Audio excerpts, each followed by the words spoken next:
चलिए स्टार्ट करते हैं हमारा यह सेशन, जिसके अंदर हम बेसिकली बात करेंगे क्लबिंग ऑफ इनकम।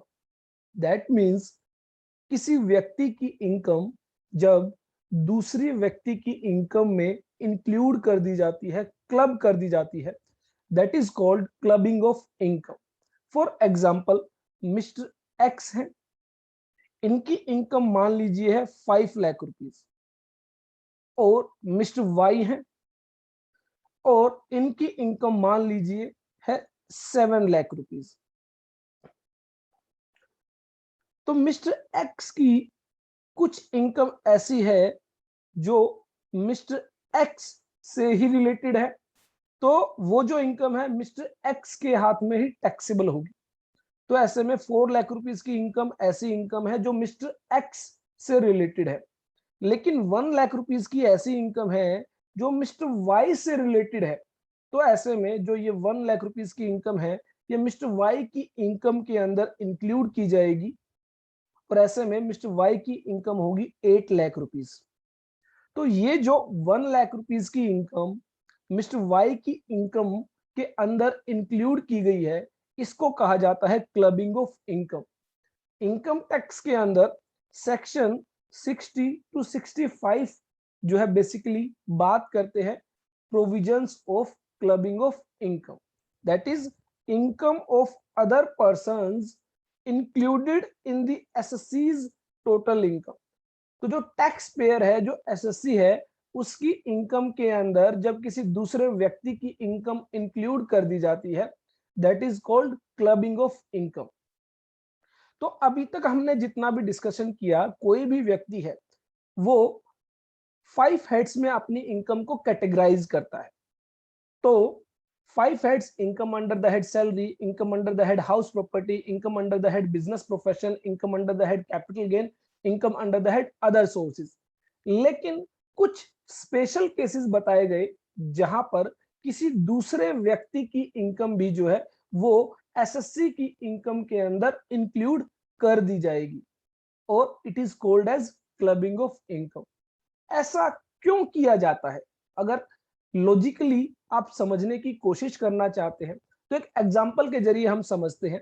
मान लीजिए मिस्टर एक्स है और इनकी बिजनेस इनकम है, लेट्स से बिजनेस इनकम है इनकी मान लीजिए 8 लाख रुपीज, और मिस्टर वाई है जो कि मिस्टर एक्स के ब्रदर है। मिस्टर एक्स के पास बिजनेस इनकम के अलावा एक फिक्स डिपॉजिट है, फिक्स्ड डिपॉजिट है, जनरली जिसे एफडी के नाम से जाना जाता है। लेट्स से 10 लाख रुपीज की यह फिक्स डिपॉजिट है, और इस पर 10% पर एनम इंटरेस्ट जो है वो रिसीव होता है मिस्टर एक्स को। तो ऐसे में इनकी income under the head other sources जो है वो है 1 lakh rupees, that is interest on fix deposit. अब मिस्टर वाई को यहां पर 9 लाख रुपीज की इनकम जो है टैक्स पे करना पड़ता है। तो मिस्टर एक्स एक टैक्स प्लानिंग करते हैं। उनको पता है कि मिस्टर वाई जो है उनकी कोई भी इनकम नहीं है, नो इनकम, या फिर जो इनकम है वो नॉमिनल इनकम है, that is not chargeable to tax. तो मिस्टर एक्स क्या करते हैं, ये जो फिक्स डिपॉजिट है मिस्टर एक्स के नाम से, ये इस फिक्स डिपॉजिट को मिस्टर वाई के नाम से जो है वो बैंक के अंदर चेंज कर देते हैं। तो बैंक में वो जाते हैं और वो जो फिक्स डिपॉजिट मिस्टर एक्स के नाम से था वो मिस्टर वाई को ट्रांसफर कर देते हैं, और अब वह जो फिक्स डिपॉजिट है वो है in the name of mister Y. से क्या इफेक्ट होगा, ये जो 1 लाख रुपीज की इंटरेस्ट इनकम है ये ट्रांसफर हो जाएगी in the name of mister Y, और मिस्टर वाई को इस 1 लाख रुपीज पर कोई टैक्स पे नहीं करना होगा। और जबकि जो मिस्टर एक्स है अब उनको 8 लाख रुपीज की इनकम पर टैक्स पे करना होगा। तो दैट मीन्स अगर देखा जाए तो 1 लाख रुपीज की जो इनकम है उस पर टैक्स सेव कर लिया गया। इसे टैक्स प्लानिंग नहीं कहेंगे, इसे कहेंगे टैक्स इवेजन।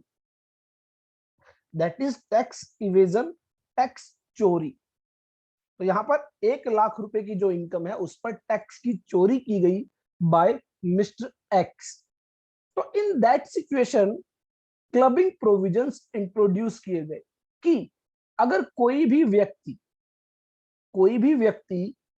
कोई एसेट्स ट्रांसफर करता है किसी दूसरे व्यक्ति को विदाउट कंसीडरेशन, विदाउट कंसीडरेशन, तो ऐसे में जो भी इनकम उस एसेट से अराइज होगी वो उस व्यक्ति के हाथ में अराइज होगी जिस व्यक्ति ने वो एसेट्स ट्रांसफर की थी, ना कि उस व्यक्ति के हाथ में टैक्सेबल होगी जिस व्यक्ति को वो ट्रांसफर की गई। तो ऐसे में यहां पर क्लबिंग प्रोविजंस इंट्रोड्यूस किए जाएंगे और जो इनकम होगी वो होगी इन दी हैंड ऑफ ट्रांसफरर, जो एसेट्स ट्रांसफर करेगा विदाउट कंसीडरेशन और उस पर जो इनकम अराइज होगी वो ट्रांसफरर के हैंड में टैक्सेबल होगी। और हो सकता है बहुत बार तो एसेट्स को ट्रांसफर ही नहीं किया जाता, सिर्फ जो इनकम होती है उसको ट्रांसफर कर दिया जाता है। लेट्स से मान लीजिए इसी केस में मिस्टर एक्स के पास एक हाउस प्रॉपर्टी है, मिस्टर एक्स के पास एक हाउस प्रॉपर्टी है, हाउस प्रॉपर्टी है जिस पर वो रेंटल इनकम रिसीव करते हैं। एक हाउस प्रॉपर्टी है जिस पर वो रेंटल इनकम रिसीव करते हैं। लेट से मान लीजिए अगेन जो है वो रेंटल इनकम है 1 लाख रुपीस की। और मिस्टर एक्स क्या करते हैं, ये हाउस प्रॉपर्टी है, ये हाउस प्रॉपर्टी ट्रांसफर नहीं करते हैं, वो सिर्फ क्या करते हैं जो रेंट है वो मिस्टर वाई जो ब्रदर है उनके अकाउंट में रिसीव करते हैं। दैट मीन्स मिस्टर वाई के नाम पर कोई प्रॉपर्टी नहीं है लेकिन रेंट रिसीव किया जाता है मिस्टर वाई के बैंक अकाउंट में। तो ऐसे में यहां पर विदाउट ट्रांसफरिंग एसेट्स इनकम को जो है वो ट्रांसफर किया जा रहा है। तो भी ऐसे में कहा गया कि क्लबिंग प्रोविजंस एप्लीकेबल होंगे अगर आप कोई भी इनकम ट्रांसफर करोगे विदाउट ट्रांसफरिंग एसेट, और अगर आप एसेट्स भी ट्रांसफर करोगे for transferring income without consideration और इनएडिक्वेट कंसिडरेशन। दैट मीन्स बिना किसी कंसिडरेशन के आपने हाउस प्रॉपर्टी मिस्टर वाई के नाम कर दी, या फिर आपने थोड़ा बहुत कंसिडरेशन लिया, हाउस प्रॉपर्टी की मार्केट वैल्यू थी 40 लाख रुपीस, आपने 10 लाख रुपीस में मिस्टर वाई को वो ट्रांसफर कर दी। तो इन दैट सिचुएशन भी क्या होगा, क्लबिंग प्रोविजंस अट्रैक्ट होंगे। तो आई होप अब आपको समझ में आया होगा कि क्लबिंग प्रोविजंस क्यों इंट्रोड्यूस किए गए। तो सबसे पहला जो प्रोविजन सेक्शन 60 के अंदर बताया गया, transfer of income without transferring the asset. बिना कोई एसेट ट्रांसफर किए आप क्या कर रहे हैं, इनकम ट्रांसफर कर रहे हैं। If any person has transferred any income without transferring the asset, in such case clubbing provision shall be applicable. तो आप जो है विदाउट ट्रांसफरिंग एसेट क्या कर रहे हैं, इनकम ट्रांसफर कर रहे हैं। मिस्टर एक्स के नाम पर 2 डिपॉजिट्स है, fix deposit 10 lakh rupees each and interest income of rupees 1.5 lakh on each deposit. That means total जो इंटरेस्ट है वो है 3 लाख रुपीज। तो यहाँ पर 10 लाख रुपीज की 2 फिक्स डिपॉजिट्स हैं जिन पर 1.5 और 1.5 दैट इज 3 लाख रुपीज का जो है इंटरेस्ट रिसीव होता है। He has transferred income of one of the deposit to his brother। वो क्या कर देते हैं, वो एक फिक्स डिपॉजिट की जो इंटरेस्ट इनकम है वो अपने ब्रदर को ट्रांसफर कर देते हैं। In that situation mister Y in this case clubbing provision shall be applicable and the income shall be taxable in the hand of mister X. Mister X के नाम से वो फिक्स डिपॉजिट है तो 3 लाख रुपीस की इनकम मिस्टर एक्स के हाथ में ही टैक्सेबल होगी। भले ही 1,50,000 रुपए मिस्टर वाई को ट्रांसफर कर दिए गए, वो जो है क्लबिंग प्रोविजंस के तहत मिस्टर एक्स के हाथ में ही टैक्सेबल होंगे। तो अगर आप कोई इनकम ट्रांसफर करेंगे विदाउट ट्रांसफरिंग एसेट, तो ऐसे में वो इनकम टैक्सेबल होगी in the hand of transferor. उसके बाद बात की गई रिवोकेबल ट्रांसफर। दैट मींस अब मिस्टर एक्स को लगा कि अगर हम इनकम ट्रांसफर करते हैं विदाउट ट्रांसफरिंग ऑफ एसेट तो क्लबिंग प्रोविजंस अप्लाई हो जाते हैं और ऐसे में उसको कोई बेनिफिट नहीं होता। और अगर वो कोई एसेट ट्रांसफर करता है विदाउट कंसिडरेशन या इनएडिक्वेट कंसिडरेशन, उस केस में भी क्लबिंग प्रोविजन एप्लीकेबल हो जाते हैं, उस केस में भी उसे कोई बेनिफिट नहीं होता। तो वो एक और दूसरा तरीका सोचता है। तो यहां पर कहा गया, मान लीजिए मिस्टर एक्स है और मिस्टर वाई है। तो मिस्टर एक्स के नाम पर एक हाउस प्रॉपर्टी है, लेट से उसकी कीमत है 30 लाख रुपीज और उस पर रेंटल इनकम रिसीव होती है 10,000 रुपीज पर मंथ। तो मिस्टर एक्स क्या करते हैं, मिस्टर वाई को ये प्रॉपर्टी जो है ट्रांसफर कर देते हैं और बदले में वो 30 लाख रुपीज भी रिसीव कर लेते हैं, 30 लाख रुपीज भी रिसीव कर लेते हैं। तो अगर देखा जाए तो ये एक जेन्युइन ट्रांजैक्शन लगती है, तो ऐसे में क्लबिंग प्रोविजंस अट्रैक्ट नहीं होंगे। लेकिन मिस्टर एक्स क्या करते हैं, यहां पर एक कंडीशन लगा देते हैं।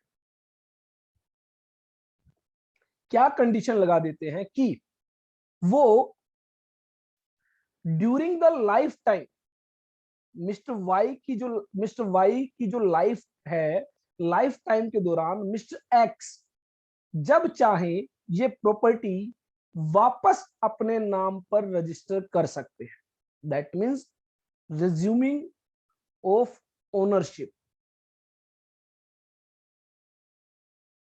तो मान लीजिए 5 साल के बाद मिस्टर एक्स को लगा कि वो प्रॉपर्टी वापस उन्हें ले लेनी चाहिए, तो वो क्या करेंगे, मिस्टर वाई को वापस से 30 लाख रुपए पे करेंगे और वो प्रॉपर्टी अपने नाम पर कर लेंगे।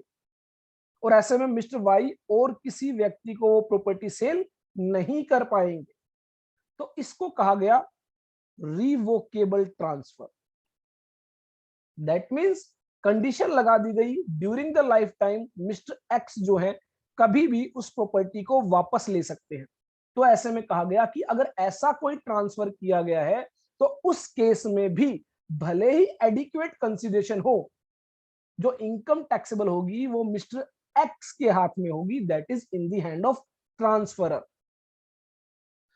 Transfer of asset through revocable transfer under section 61, if any person has transferred any asset through revocable transfer, income from that asset shall be clubbed in the name of transferor. For example, Mr. X has transferred a deposit of 10 lakh rupees to his friend Mr. Y with the condition that the deposit can be taken back by the Mr. X at any time, by him at any time. In this case, clubbing provision shall be applicable. तो इस case में क्या होगा, clubbing provision applicable होंगे। उसके बाद section 62, section 63 जो बात करता है इररिवोकेबल ट्रांसफर की। तो अगेन एक बात आई कि वो ट्रांसफर जो ड्यूरिंग द लाइफ टाइम जो है वो रिवोकेबल नहीं होगा। इररिवोकेबल ट्रांसफर वो होगा जो during the life time revocable नहीं होगा। दैट मींस वापस से ओनरशिप रिज्यूम नहीं की जा सकती। तो ऐसे में कहा गया अगर कोई ऐसा ट्रांसफर है जो इररिवोकेबल है तो ऐसे में क्लबिंग प्रोविजन अप्लाई नहीं होंगे। हाँ, अगर ट्रांसफर जो है वो इररिवोकेबल है लेकिन उसके अंदर कुछ कंडीशन डाल दी गई जिसके अकॉर्डिंग जो बेनिफिट होगा वो ट्रांसफरर को होगा, तो ऐसे में क्लबिंग प्रोविजन अप्लाई हो जाएंगे। If any person has transferred any asset through irrevocable transfer, in this case clubbing provision shall not apply. तो कोई इररिवोकेबल ट्रांसफर है जिसमें आप वापस से ओनरशिप रिज्यूम नहीं कर सकते, वापस आपको ओनरशिप नहीं मिलेगी during the life time. After death आप वो ओनरशिप रिज्यूम कर सकते हैं, लेकिन ड्यूरिंग द लाइफ टाइम आपको ओनरशिप फिर से नहीं मिलेगी। However, if the transferor has any right to interfere with the asset in any manner or has any right to derive any benefit from the asset, clubbing provision shall be applicable. तो अगर कोई ऐसी condition transferor के द्वारा लगा दी गई कि वो कभी भी इंटरफेयर कर सकता है या फिर जो बेनिफिट होगा वो ट्रांसफरर को होगा, तो ऐसे में क्लबिंग प्रोविजन अप्लाई हो जाएंगे। All income arising to any person by virtue of any such transfer shall be chargeable to income tax as the income of the transferor, and as and when the power to revoke the transfer arises, if any person has transferred any asset through a transfer which is not revocable during the lifetime of the beneficiary, in this case clubbing provision shall not apply. तो सीधी सी बात है, revocable transfer होगा, that means आपको during the life time ownership वापस मिल सकती है, तो वो क्लबिंग प्रोविजन अट्रैक्ट करेगा। और अगर रिवोकेबल ट्रांसफर नहीं है, दैट मींस इररिवोकेबल ट्रांसफर है, ड्यूरिंग द लाइफ टाइम आपको ओनरशिप वापस नहीं मिलेगी, तो क्लबिंग प्रोविजन अप्लाई नहीं होंगे। लेकिन अगर इररिवोकेबल ट्रांसफर है और ट्रांसफर ने ऐसी कोई कंडीशन रखी है कि वो जो एसेट है उसमें इंटरफेयर कर सकता है या फिर कोई बेनिफिट वो उससे लेने वाला है उस एसेट से आफ्टर द ट्रांसफर, तो in that situation clubbing provision आपके अप्लाई हो जाएंगे। तो mister X has transferred one asset to mister Y with the condition that asset shall be retained by mister Y.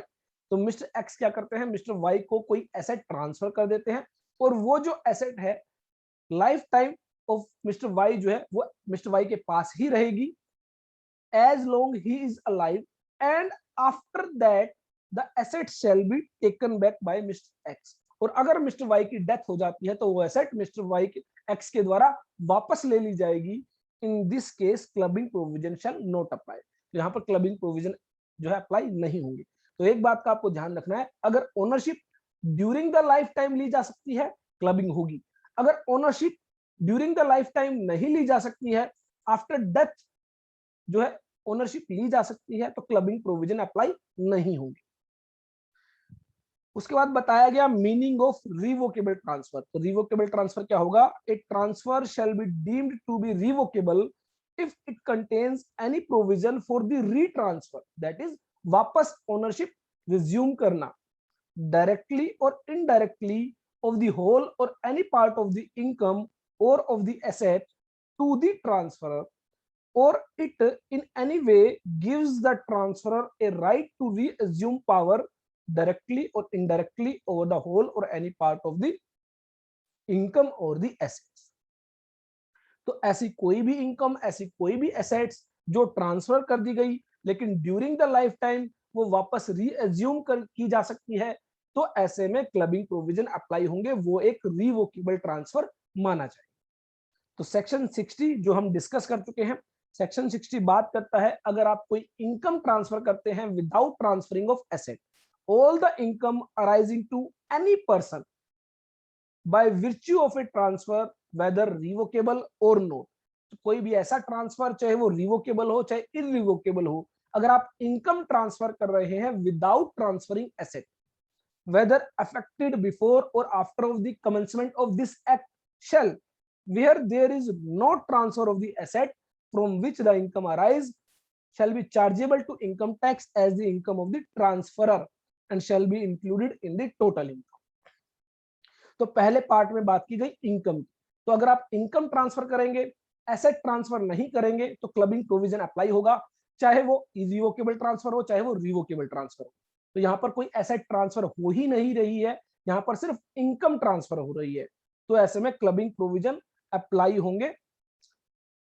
Example के लिए mister X है, mister Y है, तो mister Y के नाम से ये हाउस प्रॉपर्टी है, मिस्टर जेड से ये क्या करते हैं, रेंट रिसीव करते हैं।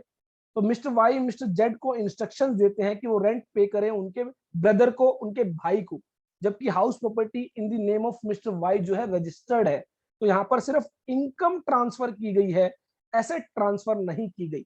तो ऐसे में ये जो इनकम ट्रांसफर की गई है ये मिस्टर वाई के हाथ में टैक्सेबल होगी, मिस्टर एक्स के हाथ में टैक्सेबल नहीं होगी।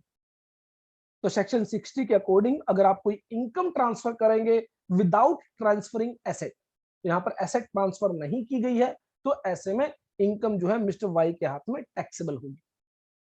उसके बाद बात आई सेक्शन 61 की। सेक्शन 61 में क्या किया गया, एसेट्स को ही ट्रांसफर कर दिया गया, एसेट्स को जो है मिस्टर एक्स के नाम से जो है ट्रांसफर कर दिया गया। तो ऐसे में मिस्टर जेड जो है वो रेंट पे करते हैं मिस्टर एक्स को। तो मिस्टर वाई ने जिनके नाम से हाउस प्रॉपर्टी थी, उन्होंने क्या किया, वो हाउस प्रॉपर्टी ट्रांसफर कर दी मिस्टर एक्स को, और मिस्टर जेड जो टेनेंट है वो रेंट पे करते हैं अब मिस्टर एक्स को। लेकिन ये जो ट्रांसफर है एक रिवोकेबल ट्रांसफर है। दैट मींस मिस्टर वाई ने कंडीशन लगा दी कि during the life time of mister x वो कभी भी इस प्रॉपर्टी को वापस ले सकते हैं।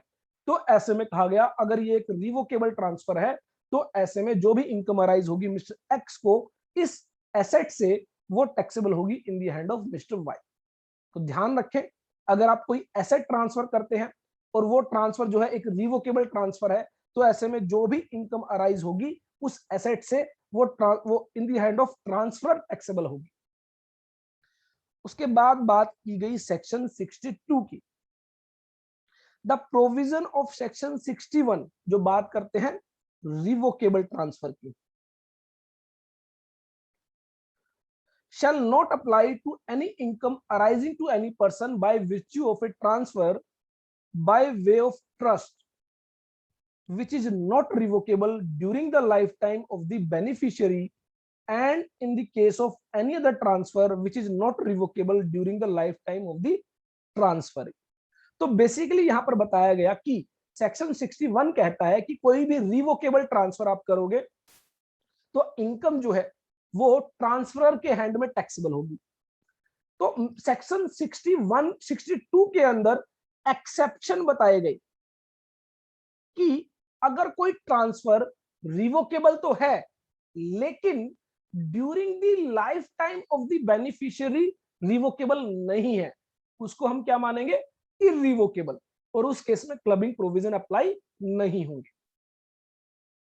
तो ऐसे में ध्यान रखें कि कोई भी ऐसा ट्रांसफर जो during the life time of the beneficiary revocable नहीं है, हाँ आफ्टर डेथ भले ही वो रिवोकेबल हो, दैट मींस आफ्टर डेथ भले ही मेरी ओनरशिप मुझे वापस मिल जाए, उस केस में क्लबिंग प्रोविजन अप्लाई नहीं होंगे, वो क्या माना जाएगा, इरिवोकेबल ट्रांसफर।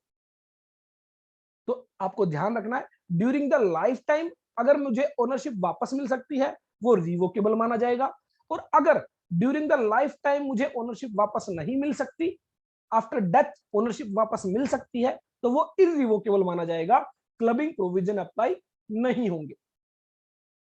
या फिर कोई ऐसा ट्रांसफर जो 1 अप्रैल 1961 से पहले किया गया था और 6 साल तक के लिए वो रिवोकेबल नहीं था, आज की डेट में ये जो क्लोज है प्रैक्टिकली अप्लाई नहीं हो सकता।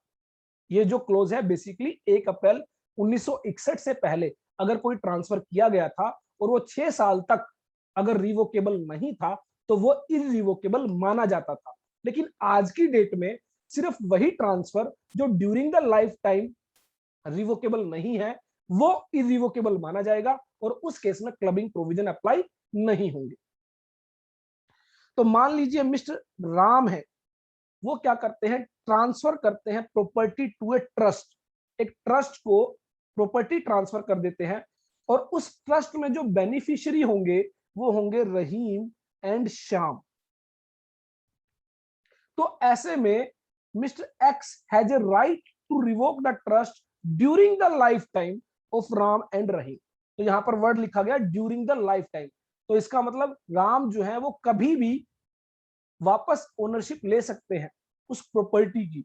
तो ऐसे में it will be A revocable transfer and clubbing provision shall B apply and all the income arise from this property shall be taxable in the hand of Mr. Ram।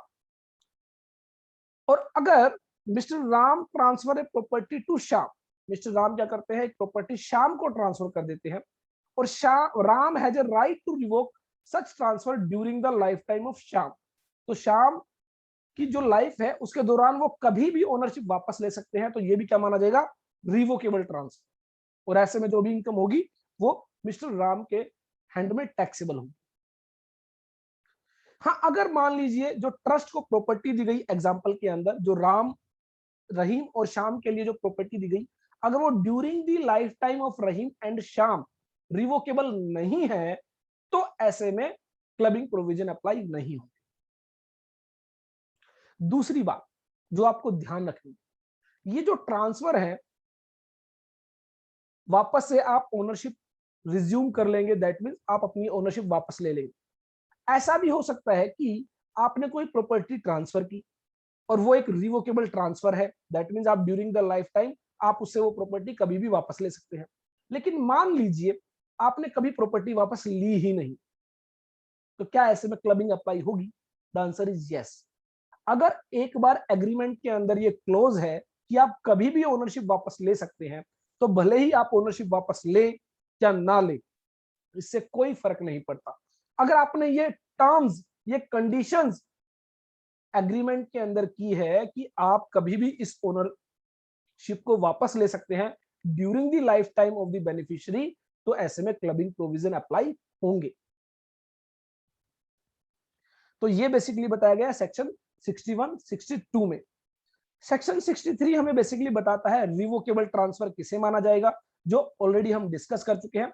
A transfer shall be deemed to be revocable for the purpose of section 61 and 62 if it contains any provision for the retransfer, that means उसको फिर से वापस ले लिया जाएगा directly और indirectly.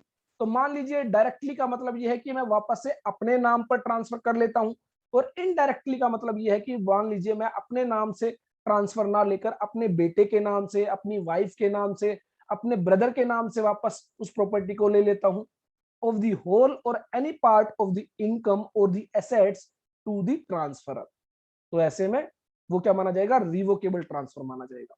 और if it in any way gives the transferor a right to reassume power directly और indirectly over the whole or any part of his income or asset, तो ट्रांसफरर को कोई ऐसी राइट मिल जाता है जिसमें वो पावर जो है वो रीअज्यूम कर लेता है, वापस से उसको सभी पावर मिल जाती है, तो भी क्या माना जाएगा? वो एक रिवोकेबल ट्रांसफर।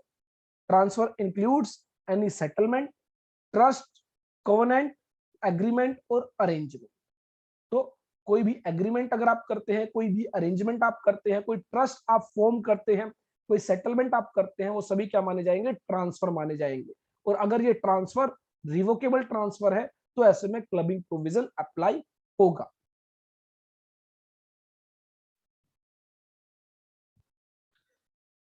बाद हम डिस्कस करते हैं सेक्शन 64 को, जो कि क्लबिंग प्रोविजंस के अंदर सबसे मेन, सबसे इंपॉर्टेंट सेक्शन है।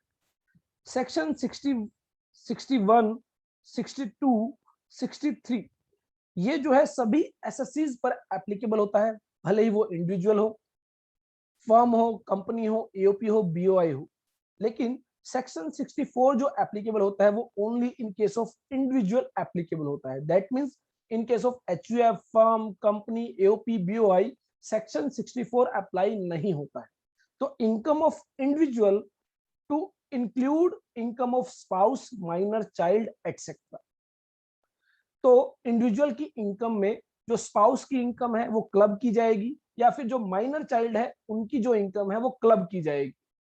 स्पाउस का मतलब ये है कि अगर इंडिविजुअल हस्बैंड है तो स्पाउस होगी उनकी वाइफ, और अगर जो इंडिविजुअल वाइफ है तो स्पाउस होंगे उनके हस्बैंड।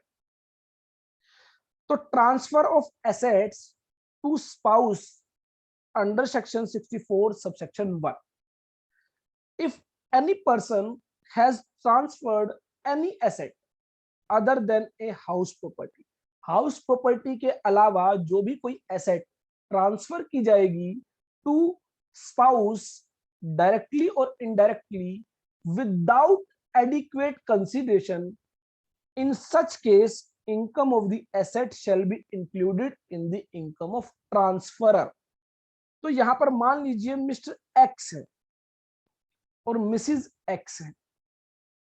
मिस्टर एक्स क्या करते हैं? मिसिज एक्स को हाउस प्रॉपर्टी ट्रांसफर करते हैं, और ये जो ट्रांसफर है ये है inadequate transfer. That means let's say यहां पर कोई कंसिडरेशन नहीं है, नील कंसिडरेशन है, और ये जो हाउस प्रॉपर्टी है ये ट्रांसफर कर देते हैं टू मिसेस एक्स। तो ऐसे में हमने एक सेक्शन डिस्कस किया था income under the head house property, that is section 27।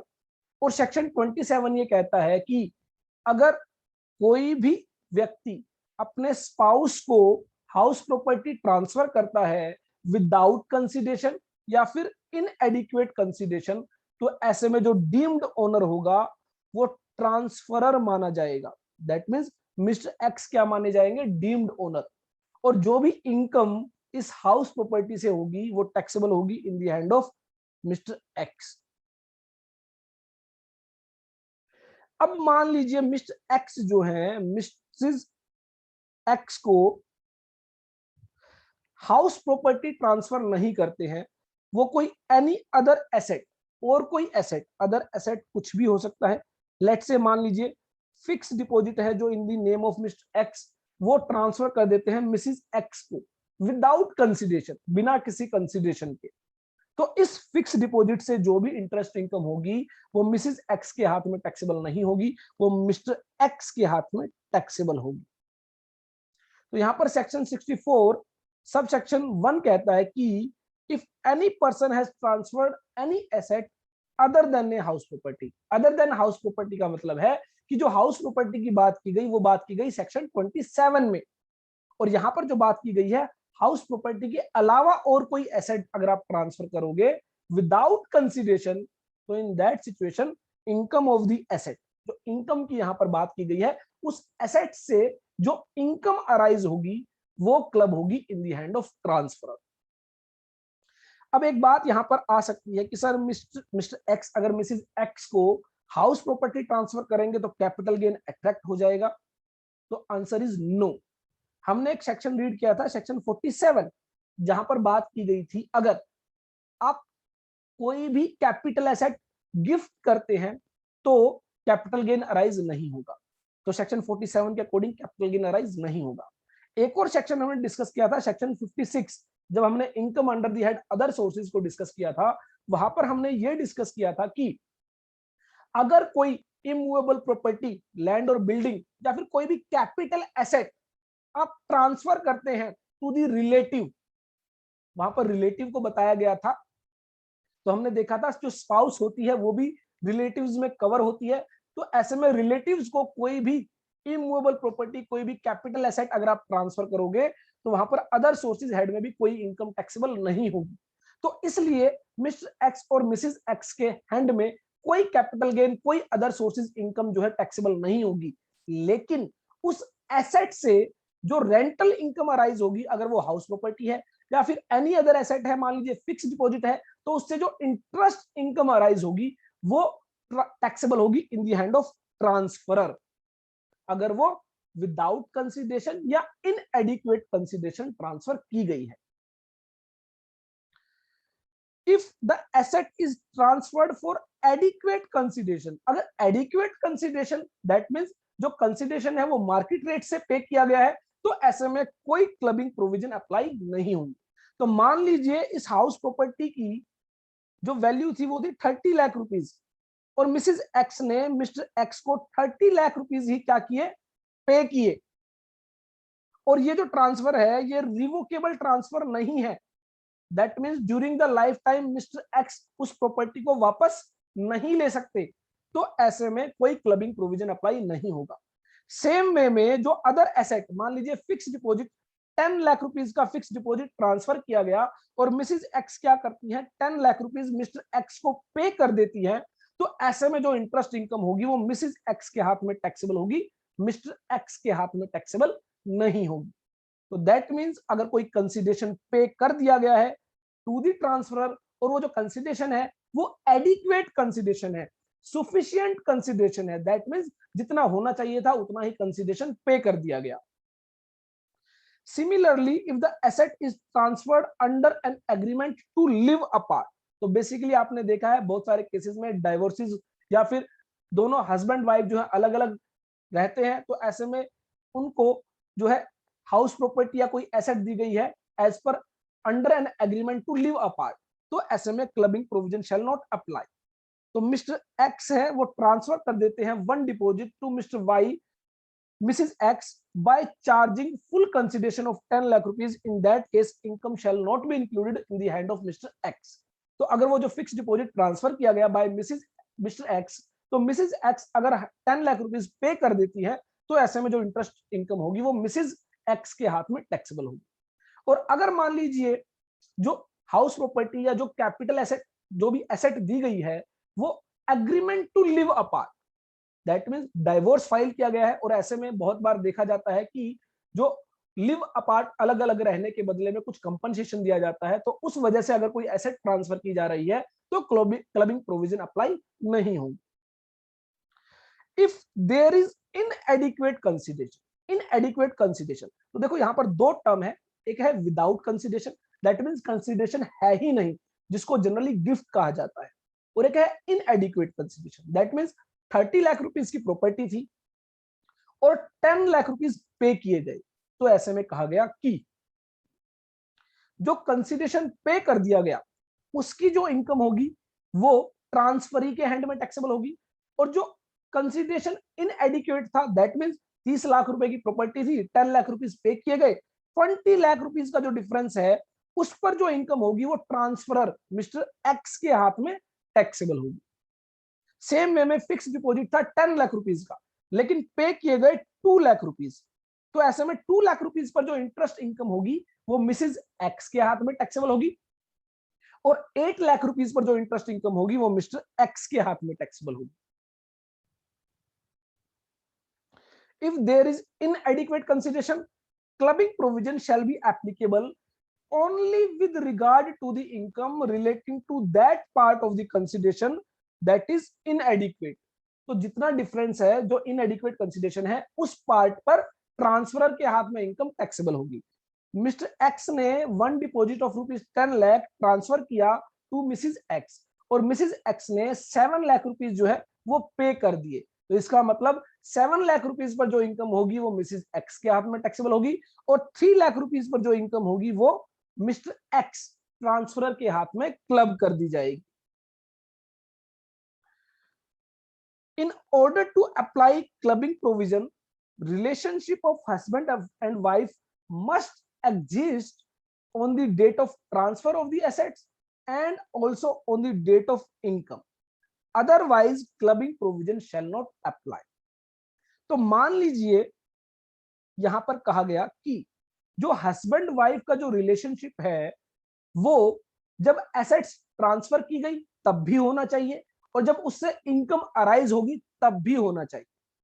अब मिस्टर एक्स है, मिस्टर एक्स ने क्या किया कि एक प्रॉपर्टी जो है वो मिस वाई को ट्रांसफर की, और जो मिस वाई है वो मिसिज एक्स की अभी वाइफ नहीं बनी है, दैट इज उनकी फियोंसे है, उनसे शादी होने वाली है, उनसे मैरिज होने वाली है, लेकिन मैरिज अभी नहीं हुई है, शादी अभी नहीं हुई है, और वो क्या कर देते हैं वो प्रॉपर्टी ट्रांसफर कर देते हैं, और बाद में इन दोनों की जो है शादी हो जाती है, मैरिज हो जाती है। तो ऐसे में कहा गया कि ये जो रिलेशनशिप है हस्बैंड वाइफ का on the date of transfer of asset arise नहीं होता, तो जो रिलेशनशिप है जिस दिन एसेट ट्रांसफर की गई उस दिन एग्जिस्ट नहीं करता, इस वजह से क्लबिंग प्रोविजन अप्लाई नहीं होंगे। तो यहां पर एग्जांपल दिया गया, as decide mister X has transferred certain assets on 1st of January 21 to his would be wife, that is fiancee, जो उनकी होने वाली वाइफ है जो अभी वाइफ नहीं बनी है। He got married on 10th of January, 1 जनवरी को एसेट ट्रांसफर की गई और 10 जनवरी को उनकी शादी हुई। इन this case clubbing provision shall not apply. हाँ, सेक्शन 56 आपको देखना होगा, अदर सोर्सेज हेड में जो है जो मिस वाई है उनके हाथ में टैक्सेबिलिटी अराइज हो सकती है, वो हमें चेक करना होगा अदर सोर्सेज हेड में। क्यों? क्योंकि जो 1 जनवरी को जब एसेट ट्रांसफर की गई तब जो है शादी नहीं हुई थी, वो हस्बैंड वाइफ नहीं थे, तो ऐसे में जो रिलेटिव की डेफिनेशन है उसमें वो फॉल नहीं करेंगे, तो वो जो ट्रांसफर होगा वो income under the head other sources taxable होगा। उसके अलावा बताया गया कि जो एसेट आप ट्रांसफर करेंगे, if any person has transferred the asset to the spouse and there is accretion to the asset, income from such accretion shall not be clubbed. That means जो एसेट्स आपने ट्रांसफर की उसके अंदर increment हो गया, that means mister X है, ये Mrs x है, और मिस्टर एक्स ने एक फिक्स डिपॉजिट जो है विदाउट कंसिडरेशन मिसेस एक्स को ट्रांसफर किया। लेट्स से 10 लाख रुपीस का यह फिक्स डिपॉजिट था और इस पर 1 लाख रुपीस की इंटरेस्ट इनकम अराइज हुई, तो विदाउट कंसिडरेशन ट्रांसफर किया गया, तो ऐसे में ये जो 1 लाख रुपीस है ये क्लब कर दिए जाएंगे मिस्टर एक्स के हाथ में, और इन 1 लाख रुपीस को फिर से क्या किया गया, री इन्वेस्ट किया गया बाय मिसिज एक्स। तो मिसिज एक्स क्या करती है, इन 1 लाख रुपीस को फिर से इंटरेस्ट कर जो इन्वेस्ट कर देती है, और लेट से मान लीजिए उस पर जो है 8,000 रुपीज का फर्दर इंटरेस्ट रिसीव हुआ, तो ऐसे में ये जो 8,000 रुपीज है ये क्लब नहीं किए जाएंगे, ये टैक्सेबल होंगे इन the hand of Mrs x. तो अगर कोई एक्रिशन होता है, कोई इंक्रीमेंट होता है इन दी एसेट, तो ऐसे में वो टैक्सेबल होगा in the hand of transferring, clubbing provision apply नहीं होंगे। Mister X gifted certain shares to Mrs X and Mrs X has received bonus shares, dividend from bonus shares shall not be clubbed and also capital gain on sale of bonus share shall not be clubbed. Similarly, if any asset has been transferred to spouse, income from the asset shall be clubbed. जो उस asset से income arise होगी वो तो club होगी, लेकिन उस income से जो इनकम अराइज होगी वो क्लब नहीं होगी। But if same income is invested further, income from such income shall not be clubbed. Mr. X gifted one fixed deposit to Mrs. X. Interest income from such fixed deposit shall be clubbed, but if interest income is invested further, any fresh income from such income shall not be clubbed. तो अगर आप उस interest income को फिर से री invest कर देते हैं और उस पर फिर से आपको ब्याज मिलता है, तो वो जो ब्याज है वो टैक्सेबल नहीं होगा।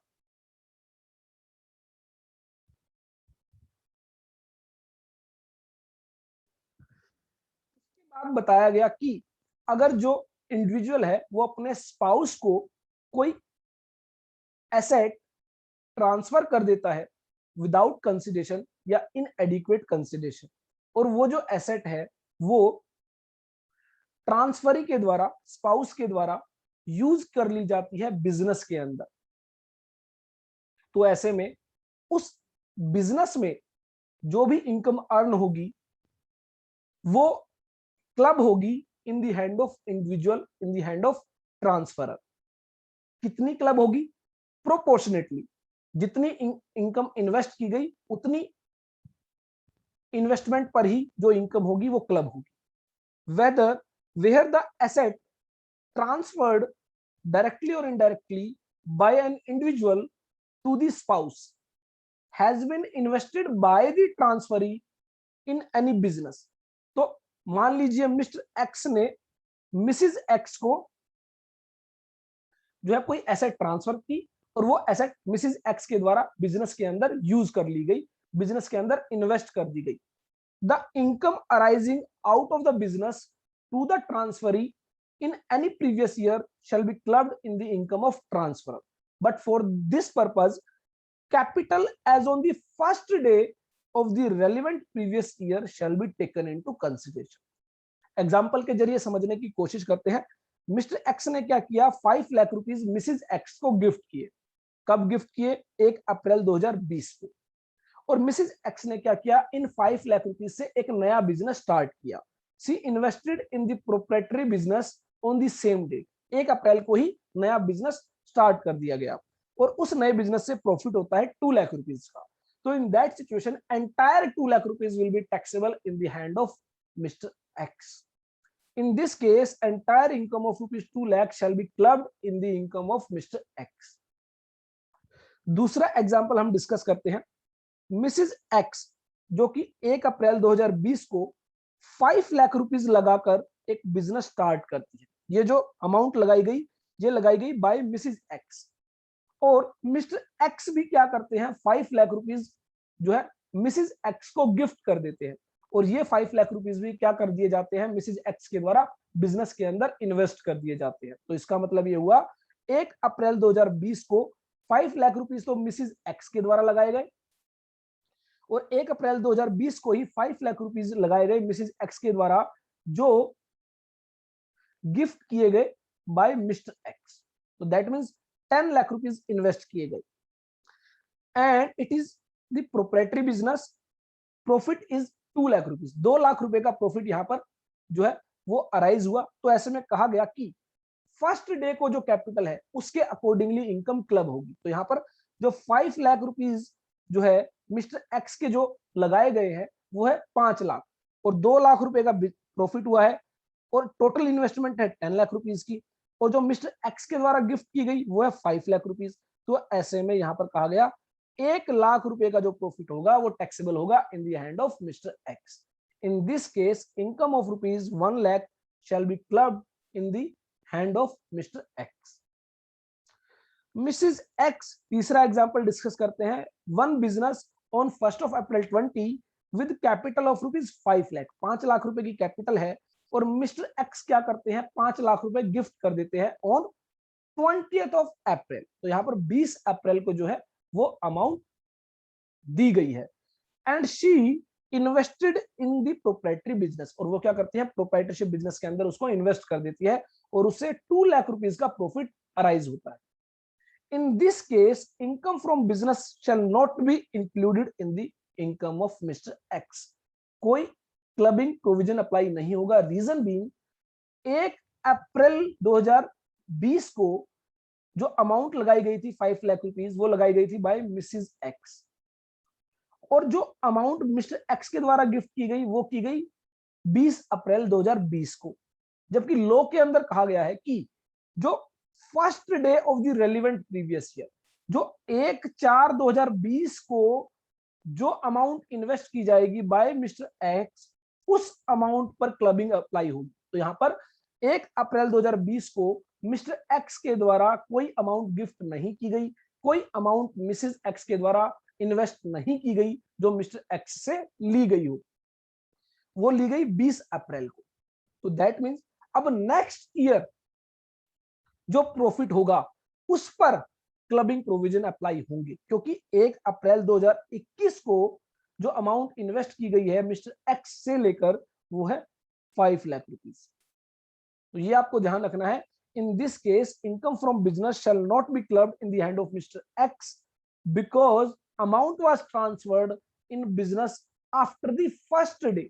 अगर वो 1 अप्रैल को दे देते तो ऐसे में 1 लाख रुपए क्लब कर दिए जाते, लेकिन यहां पर अमाउंट दी गई 20 अप्रैल को, first day of relevant previous year नहीं दी गई, वो दी गई आफ्टर फर्स्ट डे। तो ऐसे में यहां पर कोई क्लबिंग नहीं की जाएगी।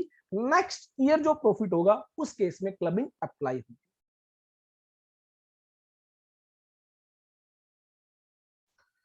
तो ये तो थी बात जहां पर स्पाउस के द्वारा जो अमाउंट इन्वेस्ट की गई वो इन्वेस्ट की गई प्रोप्राइटरशिप कंसर्न के अंदर। और अगर मान लीजिए स्पाउस के द्वारा वो अमाउंट इन्वेस्ट कर दी जाती है पार्टनरशिप फर्म के अंदर, तो क्या होगा। तो ऐसे में कहा गया कि पार्टनरशिप फर्म में अगर वो अमाउंट इन्वेस्ट की जाती है और उस पर कोई इंटरेस्ट मिलता है तो वो इंटरेस्ट क्लब कर दिया जाएगा इन the hand of individual. Again जो कैपिटल 1 अप्रैल को first day of the relevant previous year को स्टैंड करेगी, उस कैपिटल पर वो इंटरेस्ट जो है क्लब किया जाएगा इन द हैंड ऑफ इंडिविजुअल। अगर फर्स्ट डे पर कोई कैपिटल जो है वो उसमें इंडिविजुअल के द्वारा जो अमाउंट ट्रांसफर की गई वो नहीं है, तो ऐसे में क्लबिंग प्रोविजन अप्लाई नहीं होगा। पार्टनरशिप फर्म से अगर स्पाउस को कोई सैलरी मिलेगी तो अगेन सैलरी देखिए, सैलरी पे की जाती है for the activities done by the employee, done by the partner. तो ऐसे में यहां पर कोई क्लबिंग अप्लाई नहीं होगी, क्योंकि जो सैलरी दी जाती है वो दी जाती है according to the expertisation, according to the qualification, according to the skills, वहां पर क्लबिंग प्रोविजन अप्लाई नहीं होंगे। उसके अलावा जो प्रॉफिट शेयर मिलता है प्रोप्राइटरशिप फर्म से, वो ऑलरेडी हम डिस्कस कर चुके हैं, एग्जाम्प्ट होता है अंडर सेक्शन 10। तो ऐसे में जो इंटरेस्ट इनकम होगी सिर्फ वही क्लब की जाएगी। If any person has transferred the asset to the spouse, तो मिस्टर एक्स हैं जिन्होंने मिसिज एक्स को मान लीजिए 5 लाख रुपीस जो है गिफ्ट किए, और मिसिज एक्स ने फर्दर ये जो पैसा है लेट से मान लीजिए एबीसी पार्टनरशिप फर्म के अंदर एज ए कैपिटल इन्वेस्ट कर दिया, and the spouse has invested it in some partnership firm as capital contribution or otherwise, तो एज ए कैपिटल इन्वेस्ट किया या फिर एज ए लोन जो है वो दे दिया फर्म को। इन this case interest received from the partnership firm shall be clubbed in the income of the transferor, and capital as on first day of relevant previous year shall be taken into consideration. If any salary has been received from partnership firm, it will not be clubbed. If any share has been received from profits of partnership firm, such shares shall be exempt under section 10 clause 2e. तो profits आप भले ही club करें या ना करें, इससे कोई फर्क नहीं पड़ेगा। अगर आप क्लब करेंगे तो भी वो एग्जेम्प्ट होगा, और अगर आप उसको क्लब नहीं करेंगे, इन दी हैंड ऑफ स्पाउस अगर आप उसको टैक्सेबल करेंगे तो भी वो एग्जेम्प्ट होगा। उसके अलावा बताया गया, if any person has transferred any asset to the spouse and spouse has further transferred this asset, the capital gain shall be considered to be the income of the transfer. तो मान लीजिए mister X के द्वारा कोई painting जो है Mrs x को transfer कर दी गई विदाउट कंसिडरेशन, और मिसिज एक्स क्या करती है, इस पेंटिंग को फर्दर सेल कर देती है मिस्टर वाई को। तो ऐसे में पेंटिंग जो है वो एक कैपिटल एसेट है, तो क्या अराइज होगा, कैपिटल गेन अराइज होगा, और ये जो कैपिटल गेन अराइज होगा ये टैक्सेबल होगा in the hand of mister x. हाँ, अगर मान लीजिए मिसिज एक्स ने एडिक्वेट कंसिडरेशन पे किया, उस पेंटिंग की कीमत थी 5 लाख रुपए, मिसिज एक्स ने 5 लाख रुपए मिस्टर एक्स को पे किए, और उसके बाद उसने उस पेंटिंग को मिस्टर वाई को 8 लाख रुपीस की सेल किया, तो ऐसे में 3 लाख रुपीस का जो प्रॉफिट होगा वो मिसिज एक्स के हाथ में टैक्सेबल होगा, क्लब नहीं किया जाएगा। रीजन भी एडिक्वेट कंसिडरेशन जो है वो पे किया गया है। अगर एडिक्वेट कंसिडरेशन नहीं है या फिर विदाउट कंसिडरेशन पेमेंट की गई है, जो ट्रांसफर की गई है पेंटिंग की, तो ऐसे में जो है क्लबिंग प्रोविजन अप्लाई होगा, और जो भी कैपिटल गेन होगा वो in the hand of mister X, in the hand of individual taxable होगा। Cross transfers are not also covered, cross transfers are also covered for clubbing. तो अगर आप कोई क्रॉस ट्रांसफर करते हैं, आप कोई क्रॉस ट्रांसफर करते हैं, तो भी ऐसे में क्लबिंग प्रोविजन अप्लाई होगी। क्रॉस ट्रांसफर मींस, मान लीजिए मिस्टर एक्स है और ये मिसिज एक्स है, और यहां पर मिस्टर वाई है और ये जो है मिसिज वाई है, और मिस्टर एक्स क्या करते हैं, वो एक पेंटिंग जो है मिसिज वाई को जो है ट्रांसफर कर देते हैं, और मिस्टर वाई के पास कुछ शेयर्स हैं, और वो क्या करते हैं, मिसिज एक्स को ट्रांसफर कर देते हैं। तो ऐसे में अगर कोई क्रॉस ट्रांसफर किया गया है तो भी वो क्या होगा, क्लबिंग प्रोविजन अट्रैक्ट करेगा। The supreme court in case of Keshavji Morarji observe that clubbing provision shall be applicable in this case also. For example, a making gift of ₹50,000 to the wife of his brother B. तो A क्या करते हैं, जो उनके brother B है उनकी wife को 50,000 रुपए गिफ्ट कर देते हैं for the purchase of a house by her, and simultaneously जो बी है वो ए की जो वाइफ है या ए के जो माइनर सन है उनको शेयर्स गिफ्ट कर देते हैं जो कि वर्थ ₹50,000 है। तो in that situation income arising to Mrs B, तो जो बी की वाइफ को जो इनकम अराइज होगी उन 50,000 रुपए उस हाउस प्रॉपर्टी पर जो परचेज की गई shall be included in the income of B, and the dividend received from transfer to A minor son would be taxable in the hand of A। तो जो हमने एग्जाम्पल डिस्कस किया कि mister X क्या करते हैं, मिसिस वाई को painting transfer कर देते हैं, और मिस्टर वाई क्या करते हैं, वो मिसिस एक्स को कुछ शेयर्स ट्रांसफर कर देते हैं। तो ऐसे में कहा गया कि मिसिस वाई जब उस पेंटिंग को सेल करेंगी तो जो कैपिटल गेन होगा वो टैक्सेबल होगा in the hand of mister Y. Reason being, mister Y ने क्या किया है, उस पेंटिंग के बदले में जो कंसीडरेशन था वो मिसिस एक्स को पे कर दिया in the form of shares. तो मान लीजिए पेंटिंग की कीमत थी 1 लाख रुपए, शेयर्स की कीमत थी 1 लाख रुपए। तो इसका मतलब ये हुआ, अल्टीमेटली देखा जाए तो मिस्टर वाई ने क्या किया, मिसिस वाई को 1 लाख रुपए ट्रांसफर कर दिए in the form of painting, और जबकि मिस्टर एक्स ने क्या किया, 1 लाख रुपए ट्रांसफर कर दिए मिसिस एक्स को in the form of shares. तो ऐसे में इन शेयर्स पर जो इनकम होगी वो मिस्टर एक्स के हाथ में टैक्सेबल होगी, और इस पेंटिंग पर जो भी कैपिटल गेन अराइज होगा वो मिस्टर वाई के हाथ में टैक्सेबल होगा। तो ये क्या माने जाते हैं, क्रॉस ट्रांसफर्स। तो ये भी अगर आप टैक्स इवेजन के लिए यूज करेंगे तो यहां पर भी क्लबिंग प्रोविजन अप्लाई होगा, और अकॉर्डिंगली जो है इनकम क्लब कर दी जाएगी। एग्जाम्पल है, mister Vasudevan gifted a sum of ₹6 lakh to his brother's wife. तो मिस्टर वासुदेवन क्या करते हैं, 6 लाख रुपीज जो ब्रदर की वाइफ है उनको गिफ्ट कर देते हैं 14 जून 20 को, और 12 जुलाई को his brother gifted a sum of ₹5 lakh to mister Vasudevan wife. तो जो उनके ब्रदर है वो मिस्टर वासुदेवन की जो वाइफ है उनको 5 लाख रुपीज गिफ्ट कर देते हैं। The gifted amounts were invested as fix deposit in the banks, और जो क्या कर दी जाती है, फिक्स डिपॉजिट की फॉर्म में इन्वेस्ट कर दी जाती है on 1 August 2020 eight 9% per annum. In this situation जो है वो क्या होगा, क्रॉस ट्रांसफर है, क्लबिंग प्रोविजन अप्लाई होंगे। In the given case mister Vasudevan gifted a sum of ₹6 lakh to his wife on 14th June. Simultaneously, his brother gifted a sum of ₹5 lakh to Mr. Vasudevan's wife 12th July. The gifted amounts were invested as fixed deposit in banks by Mrs. Vasudevan and his brother's wife. These transfers are in the nature of cross transfers. तो ऐसे में क्या होगा, clubbing provisions apply होंगे। तो आपको बस समझने की कोशिश करनी है, मिस्टर एक्स है और यहां पर मिस्टर वाई है, मिसिज एक्स है और मिसिज वाई है। तो मिस्टर एक्स को पता है अगर मैं डायरेक्ट मिसिज एक्स को 5 लाख रुपीस दूंगा तो क्या होगा, क्लबिंग प्रोविजन अप्लाई हो जाएंगे।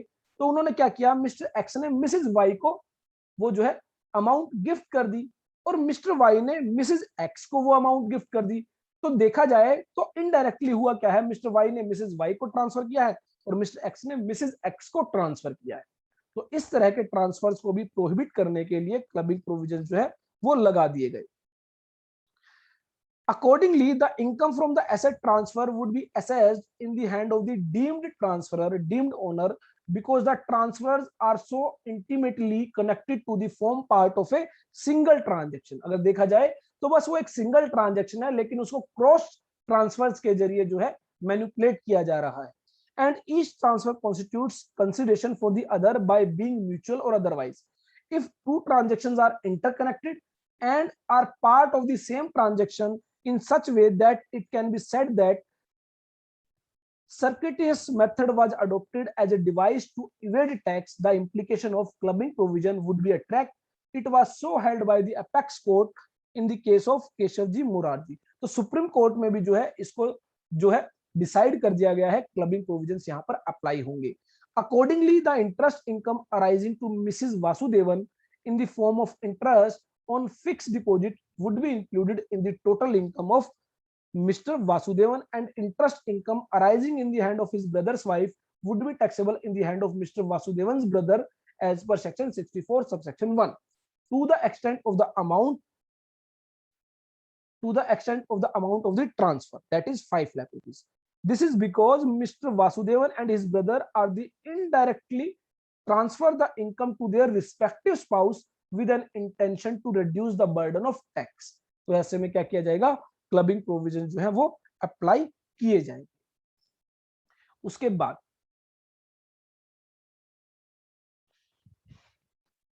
अगर आप कोई इनडायरेक्ट ट्रांसफर करेंगे, मान लीजिए मिस्टर एक्स है, उन्होंने अपने सन के नाम पर कोई हाउस, कोई भी एसेट जो है वो क्या की, ट्रांसफर की, और सन ने वो जो एसेट है मदर के नाम पर ट्रांसफर कर दी।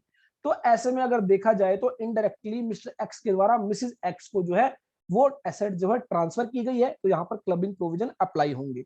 If there is indirect transfer, clubbing provision shall be applicable in that case also. Example, mister X gifted certain cash to his major son and major son gifted the same to his mother. In that case, it will be considered transfer and income shall be clubbed in the income of Mr. X. और अगर मान लीजिए mister X के द्वारा Mrs x को क्या दिया गया है, लोन दिया गया है, तो ऐसे में ध्यान रखें क्लबिंग प्रोविजन अप्लाई नहीं होंगे। लोन जो है वो कोई एसेट नहीं है और उस पर कोई भी इंटरेस्ट अगर रिसीव होती है मिसिज एक्स को, तो वो मिसिज एक्स के हाथ में ही टैक्सेबल होगी। If any person has given loan to the spouse, income from such loan shall not be included, तो वो जो है इनकम इंक्लूड नहीं की जाएगी।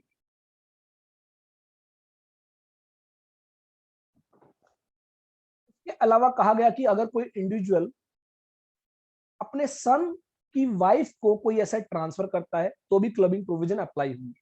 मिस्टर एक्स है, उनका बेटा है, उनका सन है मिस्टर वाई, और मिस्टर वाई की वाइफ है मिसिज वाई, और मिस्टर एक्स क्या करते हैं, मिसिज वाई जो कि उनके सन की वाइफ है, सन्स वाइफ है, तो ऐसे में वो क्या करते हैं, एसेट जो है मिसिज वाई को ट्रांसफर कर देते हैं।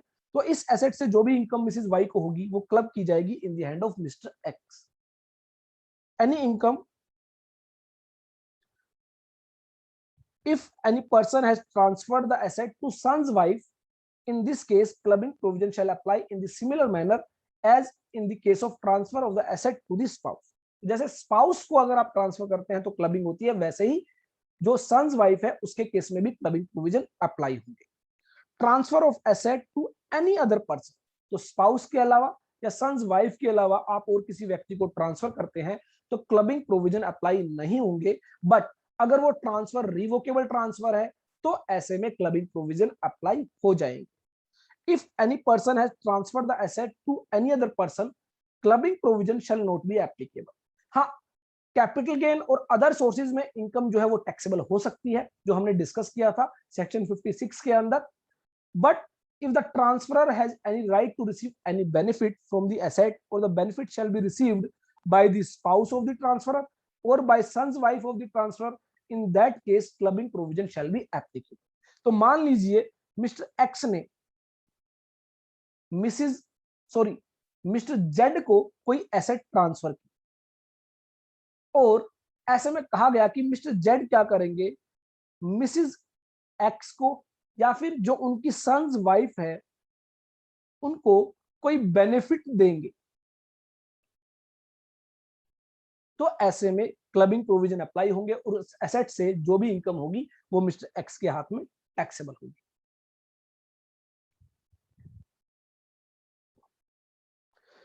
Salary, commission, fees etcetera from a concern in which the spouse has substantial interest, तो अगर कोई सैलरी, कोई कमीशन, कोई फीस रिसीव होती है किसी कंसर्न से जिस कंसर्न में स्पाउस का जो है सब्सटेंशियल इंटरेस्ट है। एग्जांपल के जरिए समझते हैं, मिस्टर एक्स हैं और ये क्या है, एबीसी पार्टनरशिप फर्म में पार्टनर है, इनकी जो होल्डिंग है वो है 30% मान लीजिए, और यहां पर मिसिज एक्स एम्प्लॉयड है, एबीसी जो पार्टनरशिप फर्म है वो सैलरी पे करती है। तो ऐसे में कहा गया कि अगर ये सैलरी पे की जाती है टू द स्पाउस, और जो स्पाउस के पास कोई भी टेक्निकल क्वालिफिकेशन नहीं है, कोई भी एक्सपर्टीज नहीं है, तो ऐसे में ये जो सैलरी है ये क्लब होगी in the hand of individual.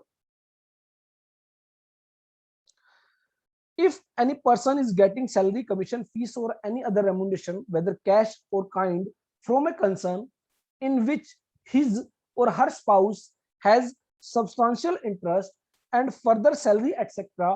is being received without any technical or professional qualification, in such case salary etc. so received shall be clubbed in the hand of the income of the spouse having substantial interest. तो mister x जो है वो partner थे partnership firm के अंदर, 30% partner holding ratio थी उनके पास, profit sharing ratio थी, तो ऐसे में जो है वो जो इनकम होगी वो मिस्टर एक्स के हाथ में क्लब कर दी जाएगी। However, clubbing shall not be applicable in relation to any income arising to the spouse where the spouse possesses technical or professional qualification। तो अगर मान लीजिए मिसेस एक्स के पास टेक्निकल क्वालिफिकेशन है या कोई प्रोफेशनल क्वालिफिकेशन है या फिर उनके पास एक्सपीरियंस है, तो एक्सपीरियंस को भी टेक्निकली क्वालिफिकेशन माना गया है, तो ऐसे में वो जो सैलरी है वो क्लब नहीं होगी। And the income is solely attributable to the application of his technical or qualification skill, तो in that situation जो क्लबिंग प्रोविजंस है वो एप्लीकेबल नहीं होंगे। मिस्टर एक्स हैं जिनके पास 11% शेयर है एबीसी लिमिटेड के, उनके फादर के पास जो है 10% शेयर्स है, तो ऐसे में अगर जो होल्डिंग है वो 20% से ज्यादा है तो ये माना जाएगा सब्सटेंशियल इंटरेस्ट है। और ये जो होल्डिंग है वो खुद की भी हो सकती है और रिलेटिव्स को जो मिलाकर जो कंबाइंड होल्डिंग भी जो है वो अगर 20% से ज्यादा है तो सब्सटेंशियल इंटरेस्ट माना जाएगा, और ऐसे में जो भी अमाउंट रिसीव होगी स्पाउस को वो टैक्सेबल होगी in the hand of individual. तो ऐसे में होल्डिंग जो है 11 प्लस 10% 21% की होल्डिंग है। मिसेस एक्स है जो एम्प्लॉयड है एबीसी लिमिटेड में without any qualification without any experience, और उनको सैलरी पे की जाती है, तो in that situation salary income shall be clubbed in the income of mister X. तो यहाँ पर रिलेटिव्स बताया गया हस्बैंड, वाइफ, ब्रदर, सिस्टर और एनी लीनियन असेंडेंट और डिसेंडेंट। तो ऐसे में जो फादर है, जो मदर है, जो सन है, जो डॉटर है, उनको माना गया लीनियन असेंडेंट और डिसेंडेंट। तो इन सबकी मिलाकर अगर 20% से ज्यादा होल्डिंग है किसी भी कंसर्न के अंदर और उस कंसर्न से कोई salary, commission, fees etcetera receive होती है without any qualification without any experience, तो ऐसे में वो क्लब कर दी जाएगी in the hand of individual. Technical and professional qualification shall include not only degree or membership but also experience or expertise. As per section 2 clause 32, substantial interest means having 20% or more equity shares, or in case of a firm 20% or more of the shares in the profits. तो substantial interest माना जाएगा अगर 21% से ज्यादा आपके पास equity shares है किसी company के, तो वो कंपनी के अंदर आपका सब्सटेंशियल इंटरेस्ट माना जाएगा। और अगर किसी पार्टनरशिप फर्म की बात है तो 20% से ज्यादा अगर आपकी प्रॉफिट शेयरिंग है तो ऐसे में उस फर्म के अंदर आपका सब्सटेंशियल इंटरेस्ट माना जाएगा, और उस कंपनी या फर्म से कोई भी अमाउंट अगर रिसीव होगी स्पाउस को तो वो टैक्सेबल होगी in the hand of individual अगर without qualification without experience amount pay की गई है। नेक्स्ट आता है clubbing in case of minor child. अभी तक हमने देखा क्लबिंग प्रोविजंस बेसिकली इस वजह से इंट्रोड्यूस किए गए कि बेसिकली कोई टैक्स इवेजन ना किया जाए, कोई इनकम शिफ्ट कर दी जाए या कोई एसेट्स जिससे इनकम रिसीव हो रही है उस एसेट्स को ही शिफ्ट कर दिया जाए किसी दूसरे व्यक्ति के नाम से और टैक्स की चोरी की जाए। Same in case of minor child भी कुछ इसी तरह की बात देखी गई। तो मान लीजिए मेरे पास 10 लाख रुपीस की फिक्स डिपॉजिट है, तो मैं क्या करता हूँ वो माइनर चाइल्ड के नाम से ट्रांसफर कर देता हूँ, और ऐसे में जो फिक्स डिपॉजिट पर जो इंटरेस्ट है वो in the hand of children जो है वो टैक्सेबल नहीं होगा, उसको क्या कर दिया जाएगा, क्लब कर दिया जाएगा। और अगर मान लीजिए कोई ऐसी इनकम है जो माइनर चाइल्ड से ही रिलेटेड, मान लीजिए आजकल आपको पता है जो बच्चे होते हैं वो भी काफी टैलेंटेड होते हैं, तो काफी सारे जो किड्स हैं वो एक्टिंग करते हैं, तो ऐसे में उस एक्टिंग से जो उनको अमाउंट रिसीव होती है वो बेसिकली उनके टैलेंट की वजह से है, उस केस में कोई टैक्स चोरी की बात नहीं की जाएगी। या फिर मान लीजिए कोई लेबर वर्क करते हैं, हालांकि माइनर चाइल्ड्स के केस में लेबर वर्क जो है वो प्रोहिबिटेड है, लेकिन फिर भी काफी सारी जगह पर देखा जाता है कुछ जो बच्चे होते हैं वो लेबर वर्क करते हैं, तो ऐसे में लेबर वर्क में जो उनको कंसिडरेशन मिलता है वो भी जो है टैक्सेबल नहीं होगा, क्लब नहीं किया जाएगा। तो बेसिकली जो उस चाइल्ड से रिलेटेड जो इनकम होगी वो क्लब नहीं होगी, लेकिन उसके अलावा जो इनकम होगी वो क्लब कर दी जाएगी। तो if any income accrue or arise to a minor child, such income shall be clubbed in the income of parents। तो या तो मदर की इनकम में क्लब की जाएगी या फादर की इनकम में क्लब की जाएगी। तो अब बात आई किसकी इनकम में क्लब की जाए, तो हम इंडिविजुअली चेक करेंगे।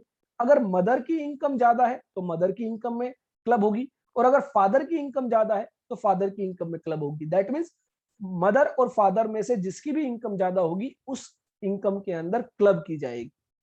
तो whosoever has higher income before taking into the consideration the income to be club.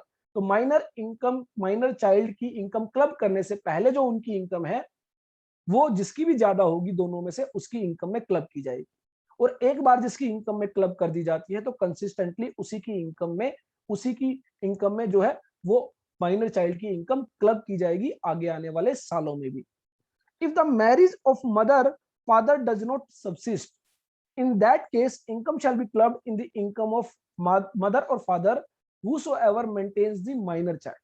तो काफी सारे केसेस में डाइवोर्सेस हो जाते हैं, तो ऐसे में अगर मान लीजिए वो शादी जो मैरिज है वो एग्जिस्ट नहीं करती, तो ऐसे में जो भी उस माइनर चाइल्ड को मेंटेन करेगा, जिसके पास भी कस्टडी होगी, उसकी इनकम में वो इनकम क्लब की जाएगी।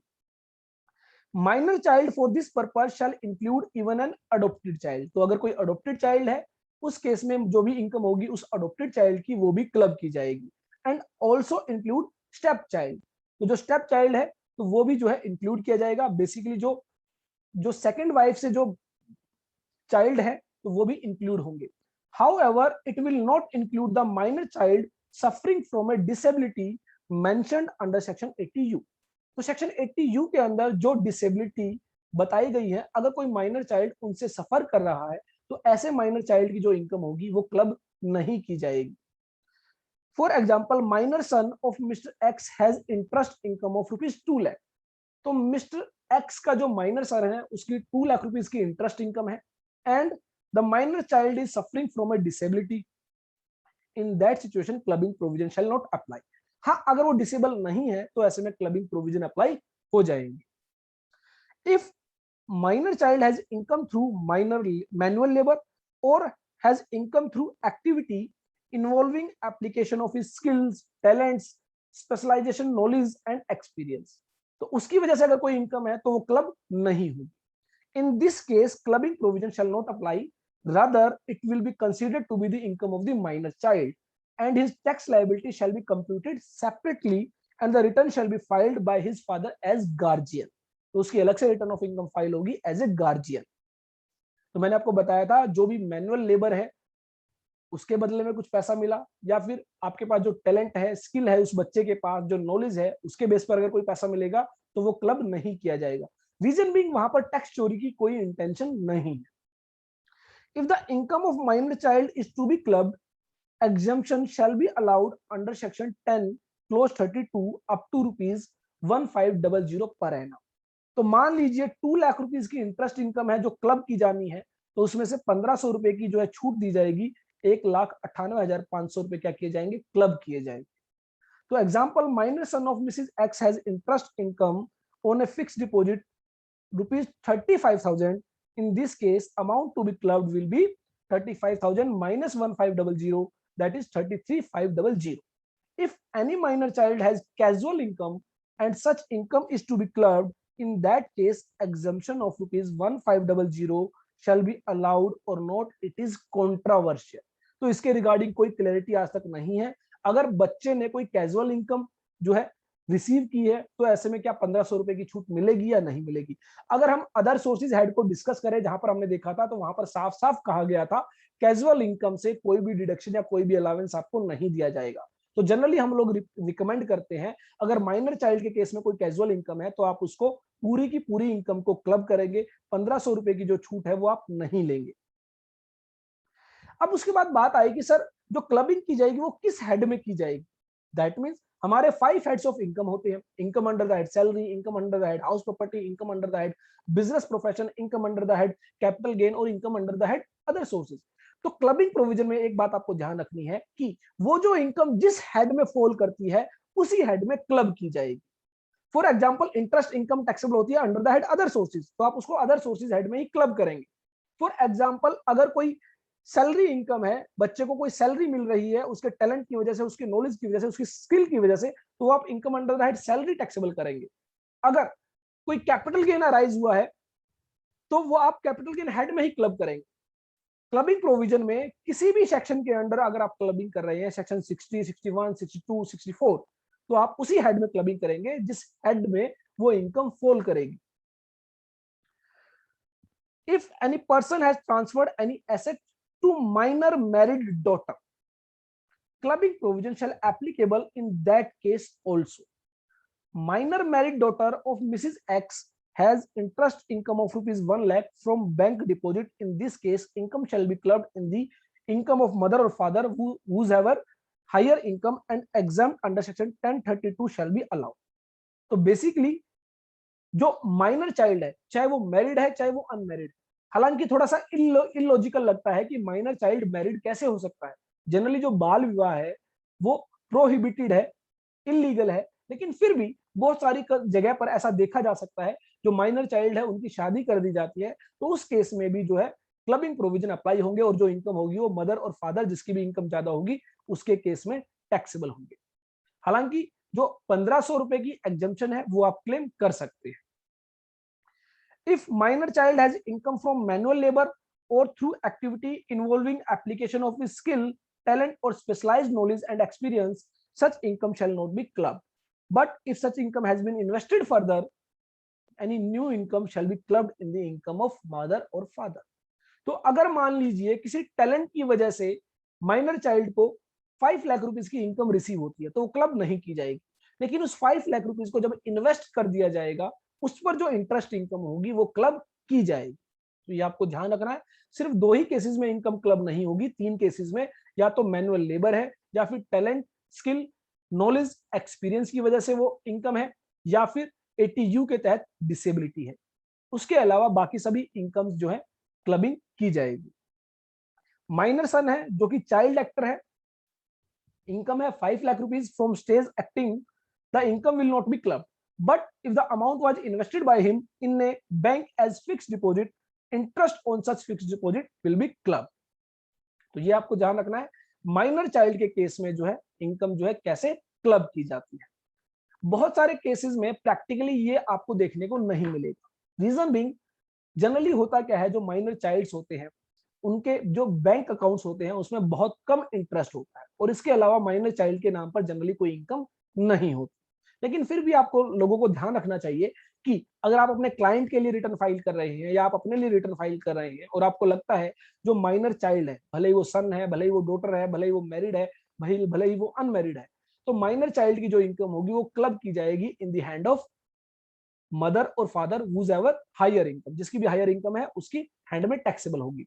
और साथ ही आपको ध्यान रखना चाहिए कि जो इनकम है अगर वो मैनुअल लेबर है या फिर स्किल, टैलेंट, नॉलेज, एक्सपीरियंस की वजह से है तो ऐसे में वो इनकम क्लब नहीं की जाएगी। उसके अलावा जितनी भी इनकम है वो क्लब की जाएगी।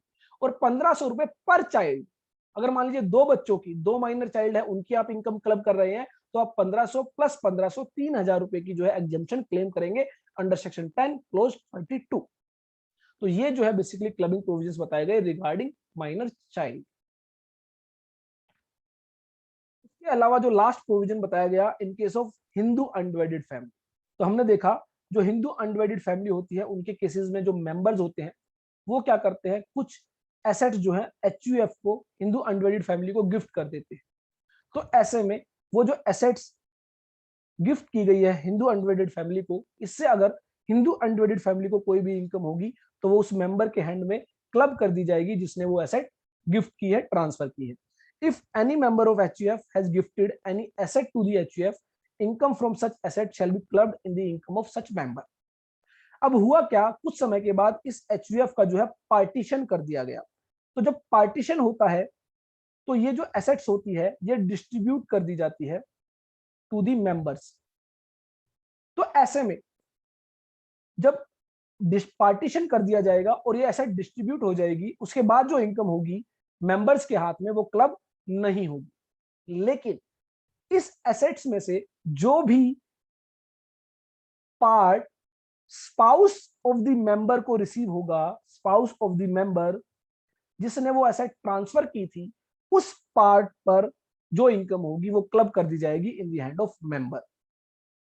But if the partition has been taken place, in that case clubbing provision shall not be applicable. अगर पार्टीशन होगा तो क्लबिंग नहीं होगी। But however, income from that part of the asset which has been received by the spouse of the person who gifted such asset shall be clubbed in the income of such man. तो उस part पर जो income होगी वो income club कर दी जाएगी। Rules for clubbing of income, clubbing of income will also include clubbing of loss. तो जहां इनकम क्लब होगी, अगर कोई लॉस है तो वो लॉस भी क्लब किया जाएगा। कैलकुलेट द इनकम और loss on the hands of recipient. If it is the income of the recipient, all deductions under the relevant head will be allowed while calculating the income। तो पहले आप recipient के हाथ में उस income को calculate करेंगे, जो भी डिडक्शंस है वो आप क्लेम करेंगे। द इनकम और loss calculated as above will be clubbed with the income of the transferer under the same head, the head to which such income belongs। Exemption up to 1500 रुपए per child per annum is allowed under section 10 clause 32 in respect of clubbing of a minor child। तो minor child के case में ही 1500 रुपए की exemption है। उसके अलावा और किसी केस में आप क्लबिंग कर रहे हैं, स्पाउस के केस में, सन्स वाइफ के केस में, तो उस केस में आपको 1500 रुपए की छूट नहीं मिलेगी। Such clubbed income is the income of the transferer and the provisions relating to setup and carry forward of losses shall apply in the normal manner। तो ये इनकम किसकी मानी जाएगी? ट्रांसफरर की मानी जाएगी, और जो बाकी के जो भी प्रोविजंस है वो नॉर्मली अप्लाई होंगे। Deductions under section 80C to 80U shall be allowed in the normal manner। तो इस इनकम में से भी आपको सेक्शन 80C से लेकर 80U तक की डिडक्शन अलाउ की जाएगी। तो ये बेसिकली बताया गया क्लबिंग प्रोविजंस के रिगार्ड। बाद लास्ट में सेक्शन 65 जो कि बेसिकली बात करता है कि असेसिंग ऑफिसर के द्वारा नोटिस दिया जा सकता है जो भी इनकम क्लब की जाने वाली है उस पर अगर आपने टैक्स पे नहीं किया है। तो मान लीजिए मिस्टर एक्स है, इन्होंने मिसिस एक्स को कोई एसेट ट्रांसफर की थी और इस एसेट पर 1 लाख रुपीस की इनकम जो है मिसिस एक्स ने रिसीव की, जो कि क्लब की जानी थी मिस्टर एक्स के हाथ में। इस इनकम पर मिस्टर एक्स के द्वारा टैक्स पे नहीं किया गया, तो ऐसे में कहा गया कि भले ही ये जो एसेट है मिसेस एक्स के नाम पर स्टैंड करती है, लेकिन इसके लिए मिस्टर एक्स को नोटिस दिया जा सकता है। Where by reason of the provision content in this chapter और इन क्लोज 1 ऑफ सेक्शन 27 जो डीम्ड ओनर की बात करता है, the income from any asset or from membership in a firm of a person other than the assessee is included in the total income of the SSC, the person in whose name such asset stands or who is a member of the firm shall, notwithstanding anything to the contrary contained in any other law for the time being in force, be liable on the service of a notice demand by the assessing officer in this behalf to pay that portion of the tax levied on the SSC which is attributable to the income so included, and the provision of section 17D shall so far as may be applied accordingly, provided that where any such asset is held jointly by more than one person, they shall be jointly and severally liable to pay the tax which is attributable to the income from the assets so included। तो इस case में जो है assessing officer के द्वारा notice दिया जा सकता है उस पर जो टैक्स लायबिलिटी है उसको पे करने के लिए। तो क्लबिंग प्रोविजंस के रिगार्डिंग अगर आपको कोई भी बात समझ में नहीं आती है, कोई भी आपको डाउट है, तो ऐसे में आप हमारे साथ शेयर कर सकते हैं। प्रैक्टिकली आपको बहुत कम देखने को मिलेंगे ये प्रोविजंस, लेकिन जब आप प्रैक्टिस करते हैं तो आपके माइंड में ये बातें जरूर रहनी चाहिए कि क्लबिंग प्रोविजंस कहाँ पर अप्लाई होते हैं, ताकि आप अकॉर्डिंगली अपने क्लाइंट्स को सही गाइड कर सके, सही टैक्स प्लानिंग आप उनके लिए जो है फ्रेम कर सके।